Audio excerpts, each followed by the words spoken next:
Settle in unwind with AMSA Universitas Halu Oleo Podcast, where soothing tales and gentle inside wait.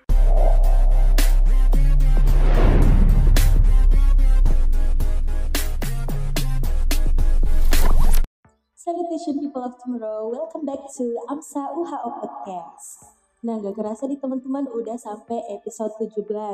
Nah, di episode kali ini kita akan membahas hal-hal yang penting dan gak kalah menarik dari episode-episode sebelumnya. Dan mungkin teman-teman pendengar setia podcast AMSA UHO ini udah banyak dapat benefit dan informasi-informasi menarik dari episode-episode sebelumnya. Tapi tenang aja, karena episode kali ini akan menampilkan sesuatu yang lebih menarik lagi dibanding episode-episode sebelumnya. Nah, sebelumnya perkenalkan saya Naya Zahra, biasa dipanggil Naya, sebagai host podcast pada sore hari ini. Nah, untuk tema dari podcast kali ini adalah Health Education for Community through Social Media.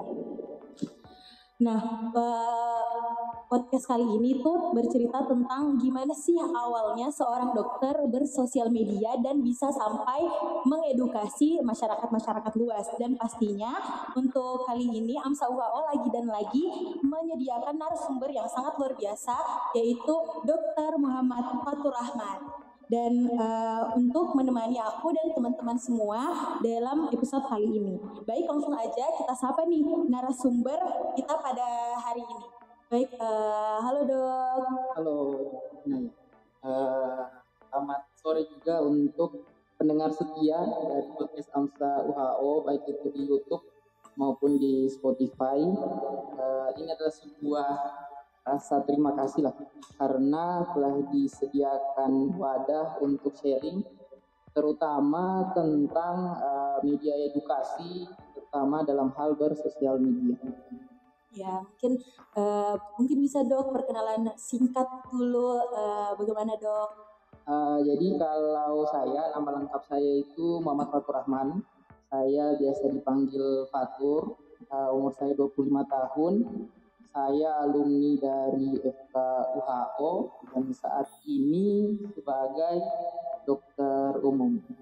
Baik teman-teman, itu ya perkenalan singkat sedikit dari Dokter Fatur. Nah, mungkin langsung aja nih dok, kita masuk ke pembahasan pertama. Nah dok, kan ini sekarang mostly orang-orang udah pakai sosmed dan orang-orang nggak ada yang nggak pakai sosmed. Jadi saya mau tanya nih dok, apa yang membuat dokter awalnya tertarik untuk mengedukasi tentang masalah kesehatan melalui media sosial? Apalagi nih dok, pasti butuh keberanian juga dok untuk melakukan hal tersebut, karena bisa mencakup seluruh masyarakat, even yang bukan dari Kendari itu dok. Jadi mungkin ini kelas balik ya, atau sedikit cerita tentang kenapa akhirnya mau aktifkan diri dalam bersosial media. Yang pertama sebenarnya dari sejak 2019 itu sudah mulai punya rencana untuk membuat platform edukasi, dalam hal ini terkait dengan dunia kesehatan, karena saya ingat sekali di 2019 itu awal-awalnya COVID dan pandemi, kita semua dirumahkan, tidak ada kegiatan, sampai akhirnya berpikir untuk buat platform terkait dengan media sosial. Walaupun sampai pada akhirnya dari 2019, nanti di 2023 akhir baru bisa terrealisasi dengan ya banyaklah alasan kenapa itu bisa di 2023. Alasan yang paling memperkuat diri akhirnya mau aktif bersosial media itu adalah ketika sudah terjun ke masyarakat sebagai dokter umum.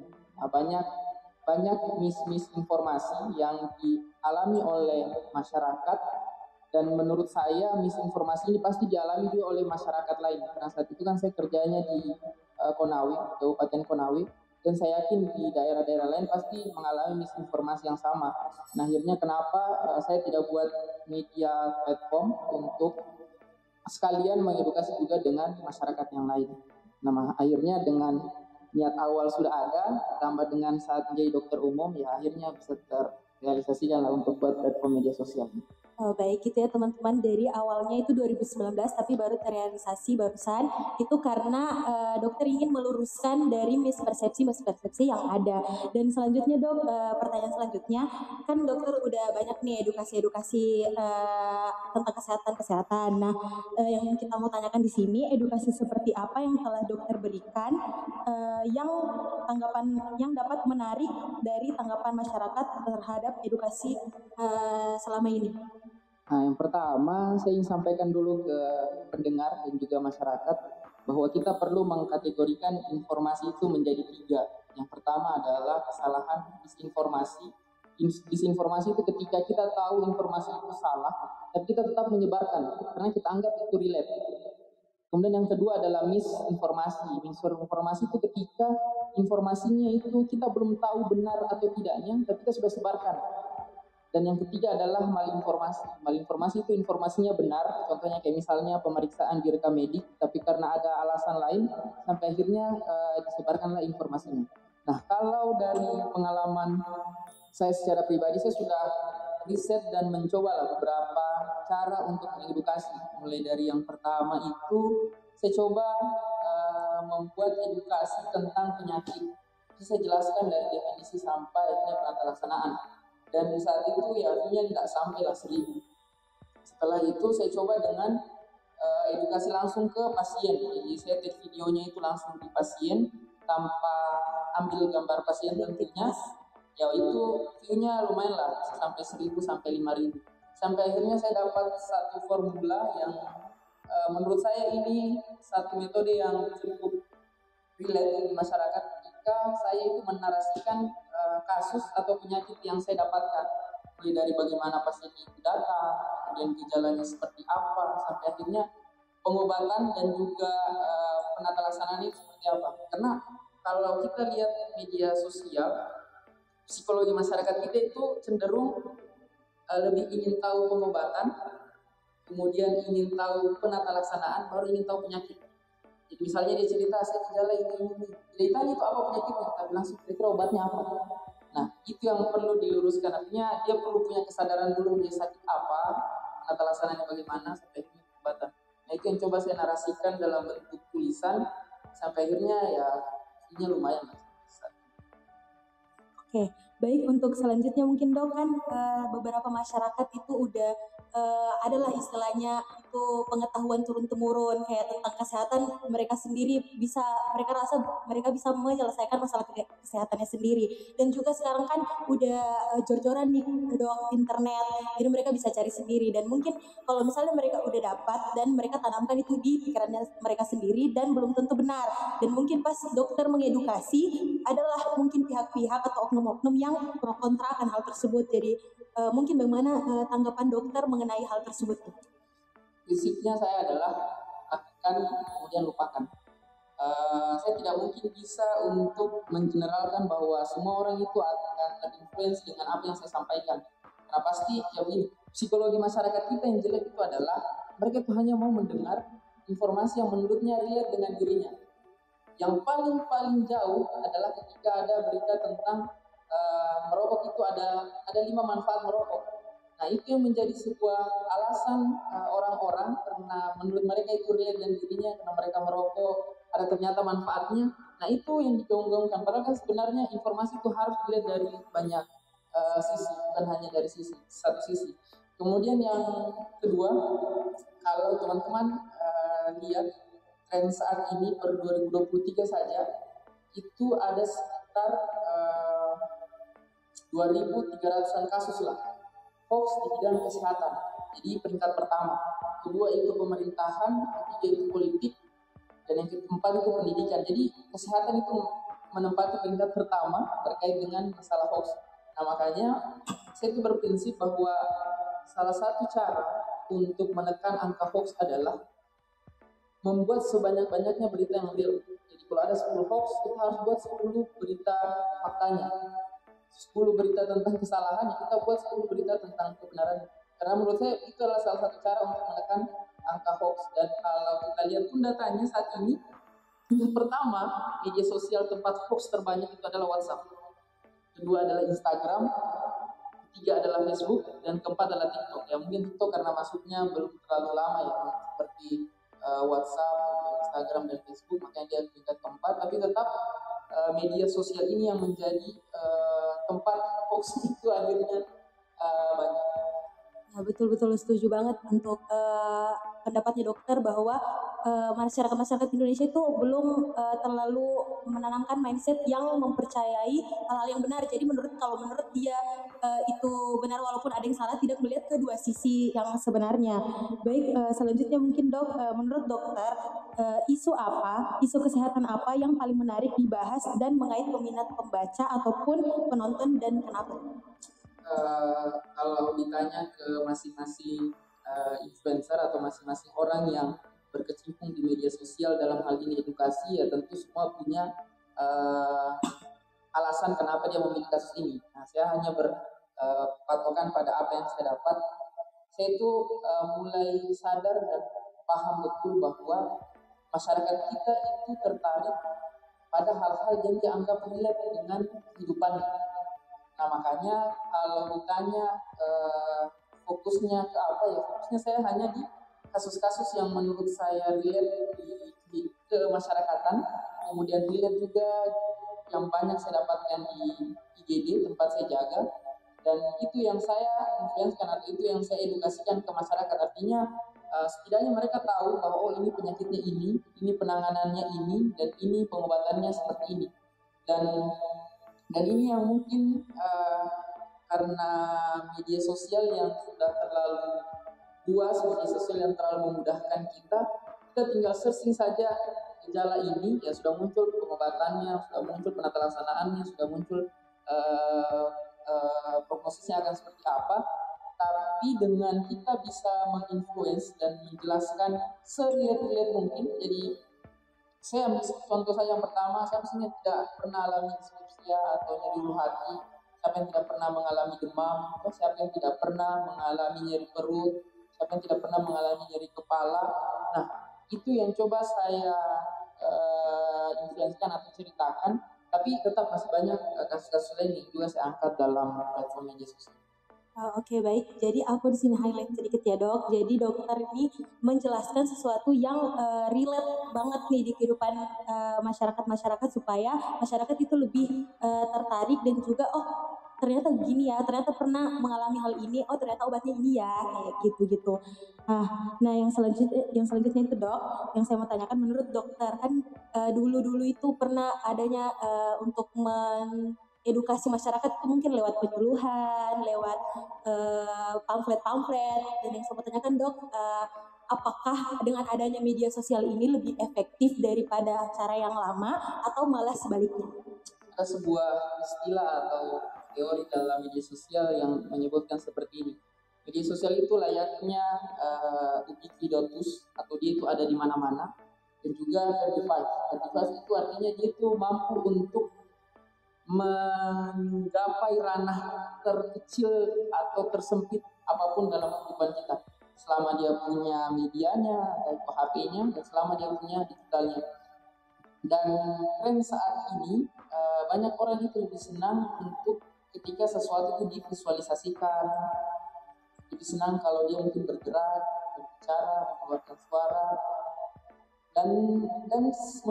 dan yang saya alami sekarang, mereka itu lebih relate dan lebih suka kalau ini seperti yang saya alami, ini yang seperti saya rasakan kemarin. Nah, dibandingkan saya tidak permasalahkan kita mau meninggalkan pamflet, kita mau meninggalkan brosur, kita mau meninggalkan leaflet dan lain-lain, tapi selama kita bisa memanfaatkan media sosial tadi, dia itu ada di mana-mana dan dia bisa mencakup bagian terkecil dan tersempit dalam kehidupan kita. Nah, itu memang harus kita manfaatkan.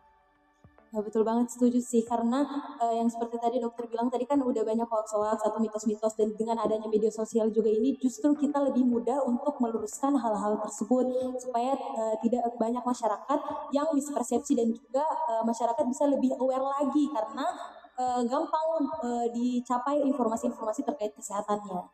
Baik, mungkin dokter untuk yang terakhir nih dok, kan dokter udah lumayan lama lah di dunia media sosial.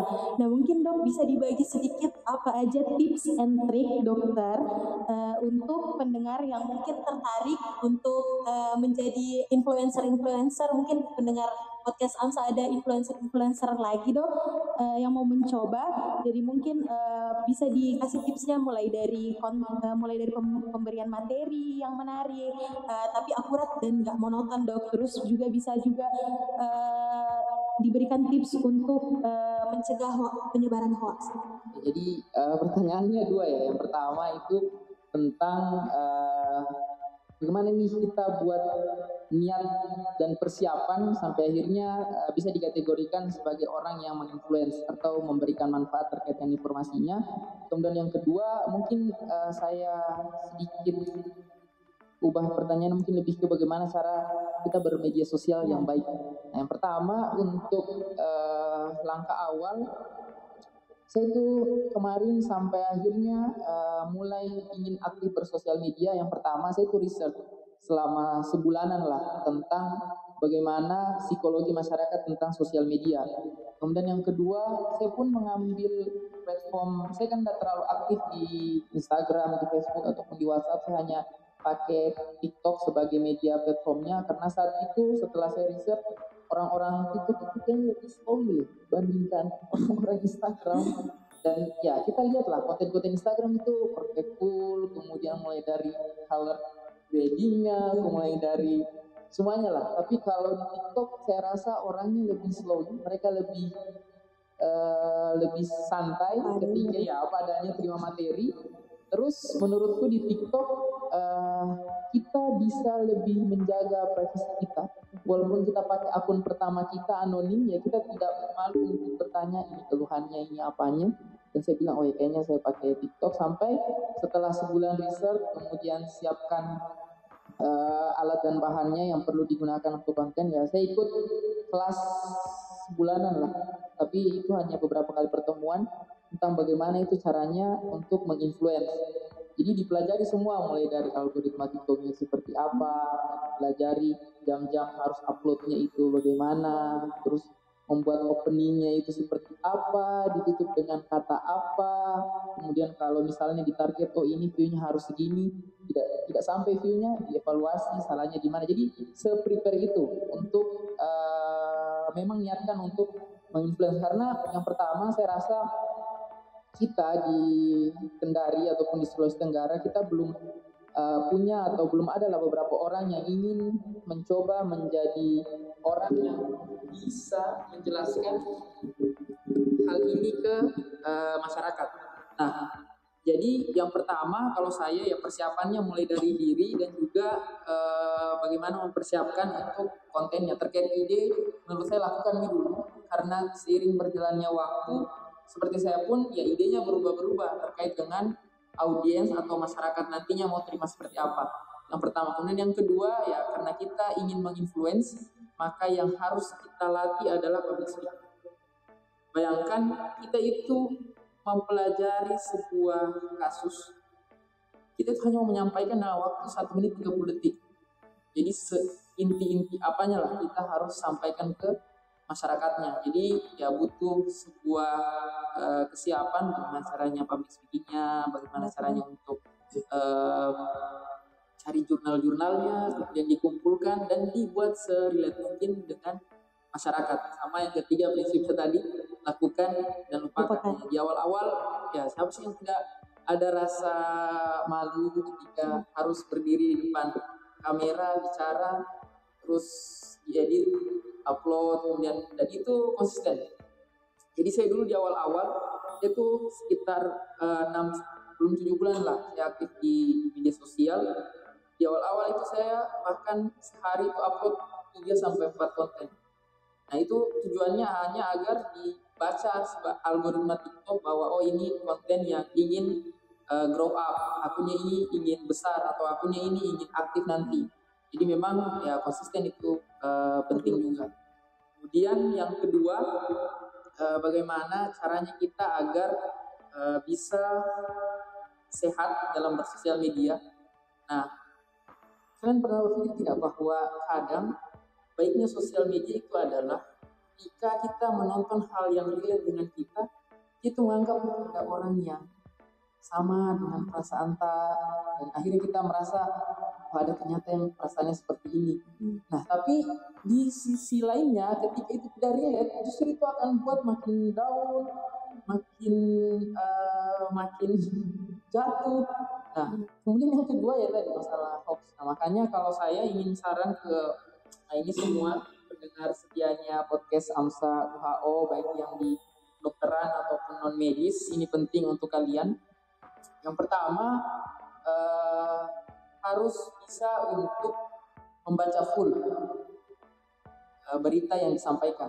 Karena kebanyakan itu salah hanya membaca judulnya, tidak sampai selesai. Yang pertama. Kemudian yang kedua adalah kebanyakan masyarakat itu kalau dia anggap relate dengan dirinya, nah itu yang dia percaya. Padahal sebenarnya sumber informasinya bukan hanya itu, dan bisa saja itu berita yang hoax. Nah, caranya untuk tahu berita hoax itu ada 3. Yang pertama, biasanya judulnya itu provokatif atau berlebihan. Cara menurunkan berat badan dalam 1 minggu, cara untuk putih dalam 5 hari, begitulah. Semua bentar, dari beritanya saja sudah provokatif sekali. Yang pertama. Kemudian yang kedua, berita hoax tidak akan berani untuk mencantumkan namanya, lokasinya, dan waktunya. Sampai yang ketiga, ini yang paling penting, mereka tidak akan berani untuk menyampaikan sumbernya dari mana atau kredibilitasnya sebagai dari apa yang disampaikan itu tidak akan dia cantumkan. Jadi tinggal kita lihat, makanya ada orang bicara seperti ini. Kalau ini hadis, tapi saya tidak tahu istilahnya Al-Quran. Tapi intinya dia sampaikan seperti ini. Kalau informasinya itu berbuah nasihat, kau tidak perlu lihat siapa yang sampaikan, tapi lihat saja apa yang disampaikan. Contoh misalnya inayah, setahu saya jangan lupa sholat, jangan lupa berbaik ke orang. Nah itu kan kebaikan. Artinya kita tidak perlu lihat siapa yang sampaikan, tapi itu kebaikan kita harus lakukan. Nah tapi kalau informasi itu berbuah pemikiran, contoh saya bilang, kamu harus minum obat 2 kali sehari, kamu harus kompres, kamu harus ini, kamu harus ini. Nah itu jangan dulu lihat informasinya, karena itu berbuah pemikiran, tapi lihat dulu siapa sampaikan, apakah dia dokter kah, apakah dia seorang kesehatan kah. Nah itu penting bagi masyarakat kita. Selain lihat siapa yang sampaikan, yang ketiga lihat sumbernya itu dari mana, kredibilitasnya seperti apa, dan berusaha untuk cross check apakah beritanya ini betul atau tidak. Nah mungkin ya singkatnya begitu. Nah, jadi teman-teman itu tadi dari penjelasan dari Dokter Fatur. Yang pertama itu untuk yang baru memulai bersosial media itu harus memang kalau di TikTok mungkin lumayan slow, tapi tetap harus prepare ya dok. Kayak misalnya harus tahu tanggal uploadnya kapan. Terus juga yang paling penting itu harus konsisten. Terus juga untuk yang terakhir yang mengenai hoax-hoax dan segala macam itu harus diperhatikan lagi. Jangan sampai termakan clickbait, judul-judul yang nggak masuk akal. Terus mungkin itu dari pesan-pesan Dokter Fatur. Nah untuk podcast kali ini mungkin sayang sekali kita harus cukupkan dulu dok. Terima kasih sebelumnya atas waktu dan pengalamannya yang di-sharing-sharing dok. Terus bagi kalian pesan saya yang tertarik mengenai tentang edukasi atau tentang kesehatan mungkin bisa langsung dicek dan follow TikTok. Kalau di TikTok Dokter Petrisa. Dokter Petrista, jangan lupa di follow. Terus jangan juga lupa untuk di follow AMSA UHO dan dengerin terus podcast AMSA UHO. Oke, mungkin sekian dari saya. Saya Naya Zahra dan bersama Dokter Fatur. Pamit undur diri. Improving in quality, connecting a symphony. Viva AMSA. Dadah.